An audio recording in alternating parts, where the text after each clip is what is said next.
comment se portent les revues de poker? Poker 52, donc votre rival, c'est Live Poker. Live Poker. On en est où un peu? Parce qu'on a dit pendant un moment que ça devenait compliqué pour les magazines de poker.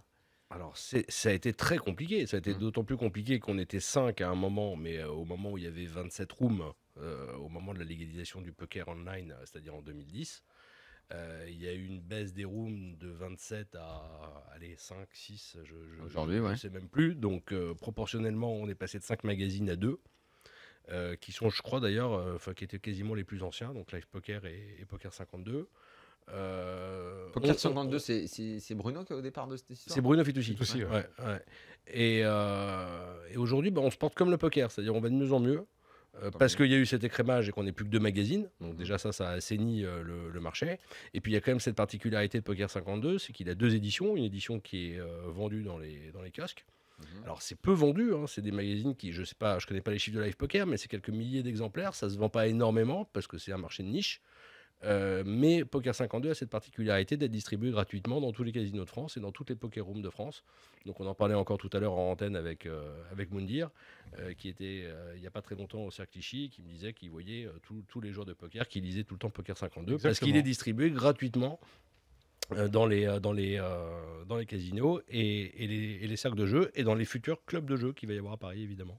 Mais qu'on peut télécharger en payant aussi. Alors, il y a 2 éditions en fait. Il y a l'édition qui contient de la technique, qui elle est réservée à l'édition payante. Comment apprendre à mieux jouer au poker. Exactement. Et puis l'édition avec tous les reportages, la victoire de Khalidou, évidemment, dans le dernier numéro de janvier. Et Benjamin Pollack fait la une et il y a un petit médaillon avec Khalidou qui joue avec lunettes et capuche. Et bon, alors, je veux pas qu'il m'envoie, mais on a failli faire la couve avec Khalidou.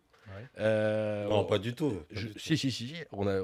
J'ai une couverture de Poker 52 avec toi. Et c'est pas celle qu'on a choisie parce que tous les ans, historiquement, au mois de janvier, on fait le numéro 1 du Global Poker Index et du classement. Et c'est pour ça qu'on a mis Khalidou en petit... Et diriger cette revue, ça te laisse donc le temps de jouer. Tu es allé à Deauville en décembre, Ça fait plaisir. Alors, t'as fait la performance dont on a parlé. Alors comment tu joues beaucoup? Tu n'étais pas pro de poker en fait. Alors je suis pas du tout pro, je l'ai jamais vraiment été. J'ai été à un moment sponsorisé, mais je ne suis jamais considéré comme pro. Poker 52, oui, ça me laisse du temps. Pas pour particulièrement jouer au poker, mais pour aussi avoir d'autres activités professionnelles. Je fais de l'immobilier.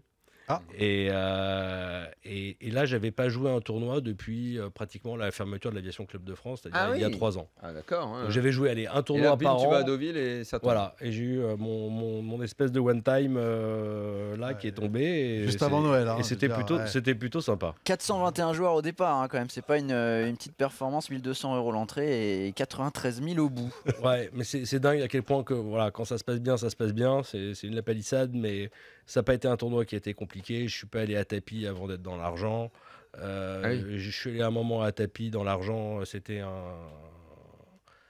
les As-Roi contre les dames, contre Franck Kelfon, ça s'est bien passé. Enfin voilà, bon, quand ça se passe bien, ça se passe bien. Je pense que pour Khalidou, ça a dû être à peu près pareil. On n'a pas forcément vu les As. Sur le tournoi que tu as gagné. Ah oui, il a fait la bulle. Il a fait la bulle du tournoi que j'ai gagné, effectivement. Ouais, c'était très dur. Et je tenais à dire que j'avais déjà fait la couve de moi de Poker 52, Daniel. Et Daniel aussi. Ah ouais? Ah oui, messieurs. Pardon, en 77. Pardon.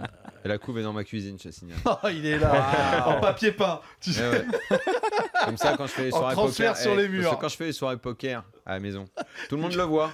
Et les mecs ils se disent oh putain. Ouf là, on est tombé sur un pro. Franchement, ça les impressionne. Limite ils chient dessus après. Et après tout le monde le voit jouer quoi. Chaque fois je leur dis. Une question de Apo, Bruno. Toi tu sais. Tu as joué à l'Apo 2005. C'est Apo qui pose la question. Est-ce que tu as joué à l'Apo 2005? Ouais, j'ai joué à l'Apo 2005. C'est le seul gros tournoi que j'ai fait depuis 3 ans. Ok, ben voilà Apo. Voilà, bravo. À la grande bravo motte. Les amis. C'était d'ailleurs parfaitement bien organisé. On est content d'apprendre en tout cas que le poker se porte mieux. Et c'est vrai qu'en début d'année 2018, entre... là, on est sur un vrai train de dossier. Là, ça va cartonner. Là. On se sent bien dans le poker. Très bien. Et c'est pour ça que les RMC Poker Show doit continuer. Toujours.